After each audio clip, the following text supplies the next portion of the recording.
Hello students, कैसे हैं आप लोग। उम्मीद करता हूँ अच्छे होंगे। चलिए, हम लोग आज इस टॉपिक को देखने वाले हैं CSIR नेट के लिए। Net mathematic.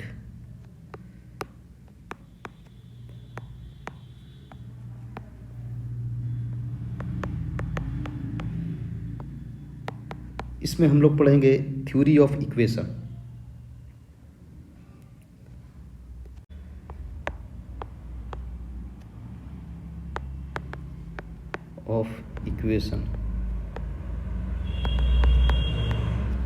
और बीएससी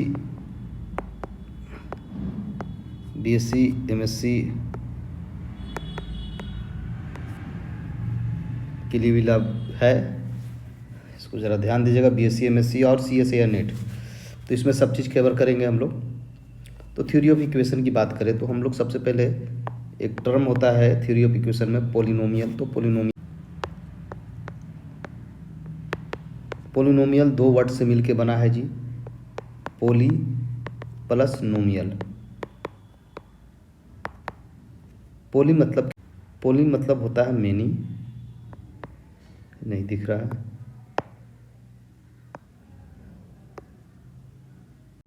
पोली मतलब हो गया मेनी, और नोमियल मतलब टर्म। ढेर सा टर्म्स को हम लोग ही पोलिनोमियल बोलते हैं। खैर, आगे बढ़ते हैं। तो एक्सप्रेशन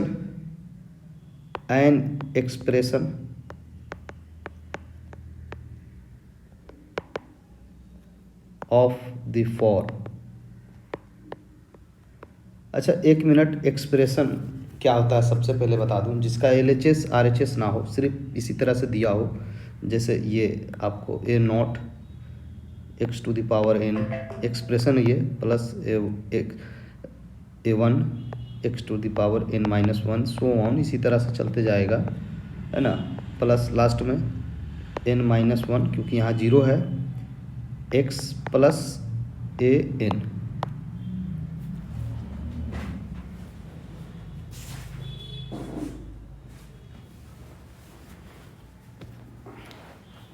ठीक है जी। n यहाँ क्या है, n जो ऊपर में है होल नंबर है, इसको याद रखिएगा। n क्या है, एक होल नंबर है।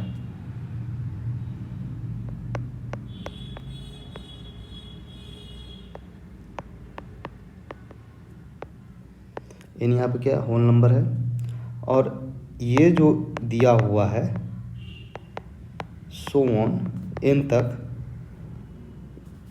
ये आपको बिलोंगिंग टू लिख देते हैं, belong to some number.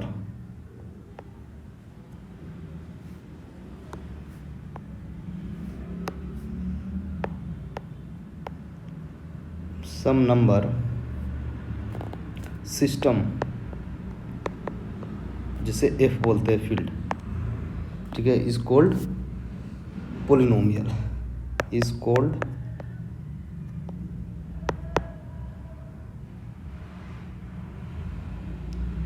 a polynomial in variable x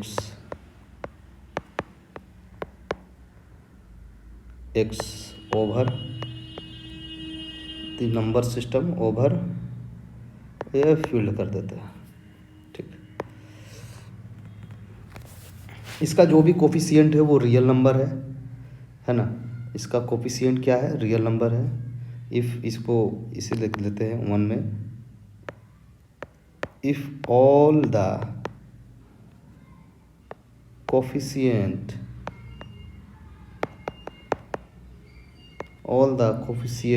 are real, all the coefficient are real, यदि है तो real numbers then the polynomial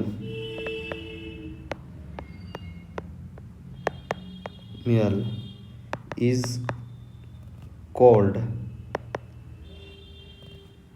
a real polynomial। ठीक है जी।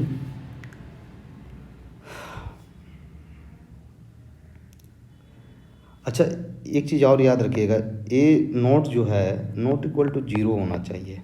रीजन, क्योंकि देन ये रीजन लिख देते हैं, देन ए नॉट जो है एक तरह का coefficient of highest degree term है। दी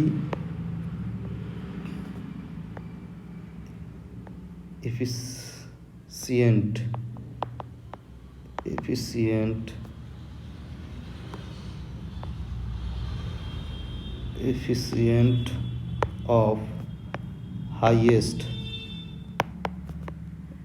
degree term,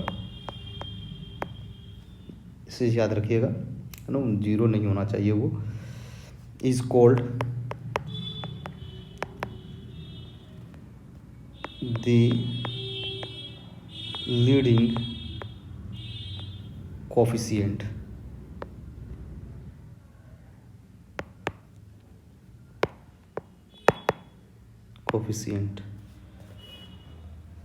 यानी ये जो हो गया नॉट ए एक्स एन, ये हो जाएगा आपको लीडिंग टर्म।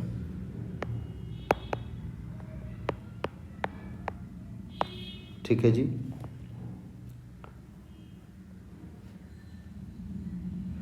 और हम लोग इसकी बात करें, इसमें कांस्टेंट अगर है कोई सी, इसमें कांस्टेंट है तो हम C X to the power zero ही बोलेंगे। तो ये भी एक इसकी डिग्री क्या होगी, जीरो होगी, है ना। कांस्टेंट टर्म है तो कांस्टेंट टर्म की डिग्री क्या होती है, ज़ीरो होती है, डिग्री ज़ीरो होती है कांस्टेंट टर्म की।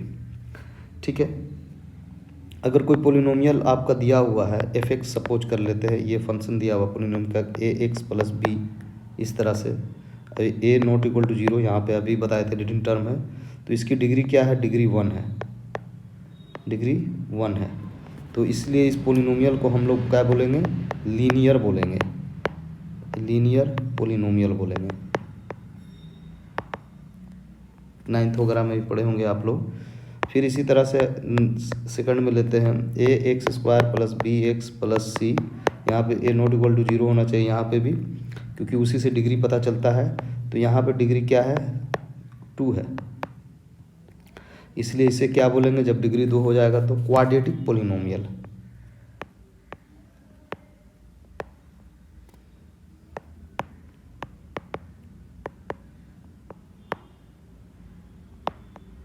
क्वाड्रेटिक पोलिनोमियल बोलेंगे इसको। अच्छा, अगर इसी तरह से आपको यहाँ एफ का जगह पी भी हो सकता है, ऐसा कुछ नहीं है। A X cube plus B X square plus C X plus D, अब यहाँ पे A not equal to zero. देखो यहाँ पे ए बी सी डी मैंने ये कांस्टेंट है ना, तो इसकी डिग्री क्या है, इसकी डिग्री थ्री है, इसलिए क्यूबिक ये कौन सा हो जाएगा, क्यूबिक पोलिनोमियल हो जाएगा। ठीक है जी। अगर इसका अगर चार पावर होता तो इसी चार ही तक बताएंगे, तो एक्स का power four plus B X cube plus C X square plus D X plus E, और यहाँ A not equal to zero. ठीक है। तो इसकी डिग्री कितनी है, डिग्री पर डिपेंड करता है, डिग्री इसकी फोर है, डिग्री क्या है, फोर। तो ये क्या है, बाई क्वाड्रेटिक पोलिनोमियल, इसको हम लोग बाई क्वाड्रेटिक पोलिनोमियल बोलेंगे। ठीक है।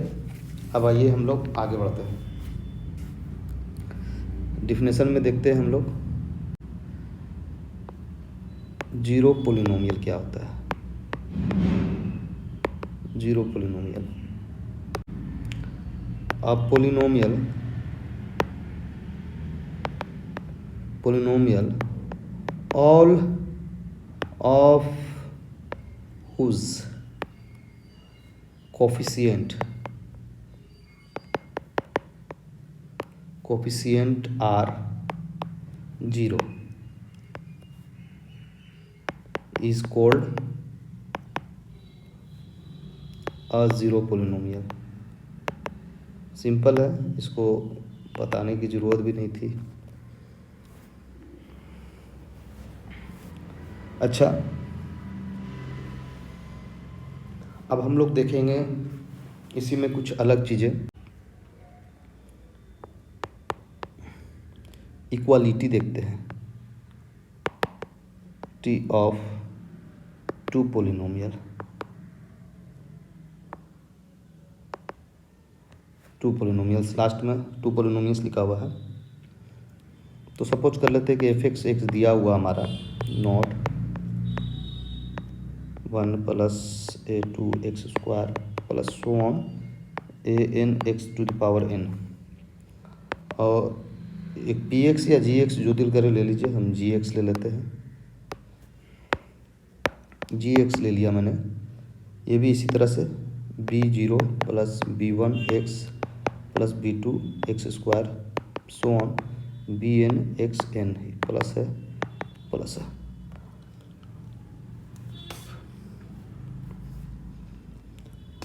देखिए इसमें करना क्या है, इक्वलिटी की बात कर रहे हैं हम लोग। तो एफ एक्स, हम लोग F X equal to G X करेंगे तो जो इसका A not equal to B not हो जाएगा। सिमिलरली आप A one equal to B one कर लेंगे, सो ऑन आपका लास्ट में आपका क्या हो जाएगा। इसी तरह से आप करते जाइएगा तो आपको लास्ट में ए एन और बी एन मिल जाएगा। A N x N equal to B N x N, ये भी आपका बराबर ही हो जाएगा। इक्वलिटी हम लोग लाइक टर्म को करते हैं, इसको किसको करते हैं, लाइक टर्म को करते हैं। लाइक टर्म को हम लोग इक्वल करते हैं। अब चलिए आगे बढ़ते हैं जी।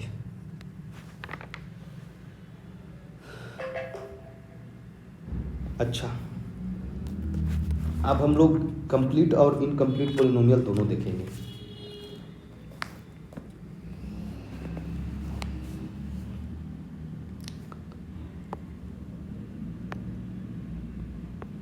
कंप्लीट एंड इनकम्प्लीट पोलिनोमियल, ठीक है, ये वाला देख लेते हैं। देखिए इसको डिफिनेशन देते हैं। Polynomial polynomial of degree n, एक पोलिनोमियल ऐसा डिग्री n विच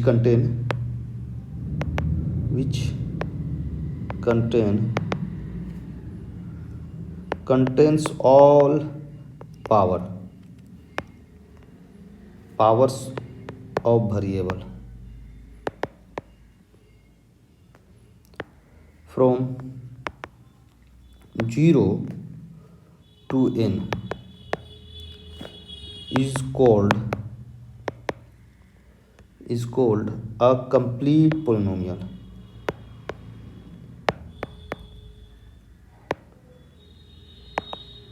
Complete polynomial, otherwise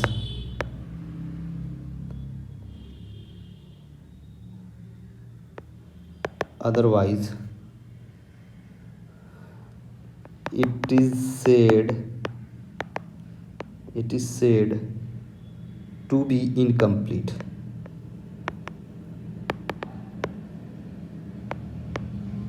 बात समझ गए। जैसे एग्जाम्पल लेते हैं, एग्जाम्पल में देखिएगा 2x to the power 5 plus 7x cube minus 5, ये क्या है।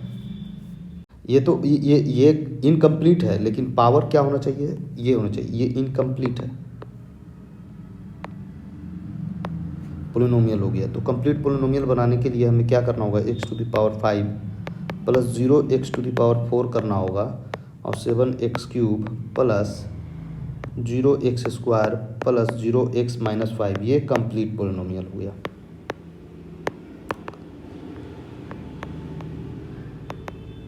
ठीक है। अच्छा, जीरो पोलिनोमियल क्या है, zero of a polynomial,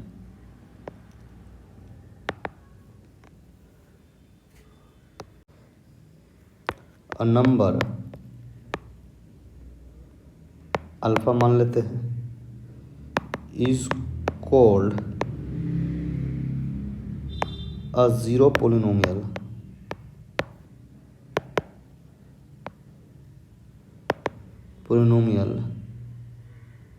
F x if on only if F x इसको करने पर रखने पर जीरो आ जाए तो जीरो पोलिनोमियल हो जाएगा। जो वैल्यू हमने अल्फ़ा लिया है वो अल्फ़ा रखेंगे उसमें तो जीरो पोलिनोमियल आ जाए। और आगे रूट्स ऑफ एन इक्वेशन जब हम लोग निकालेंगे तो ये रूट्स में भी जाएगा। तो इस पर हम लोग अब नेक्स्ट लेक्चर में हम लोग इस पर प्रॉब्लम देखेंगे और उसके बाद आगे बढ़ेंगे। अब इतना ही, आप लोग इसको देखिए समझिए, उसके बाद आगे हम लोग कल बढ़ते हैं नेक्स्ट वीडियो में। Okay students, bye.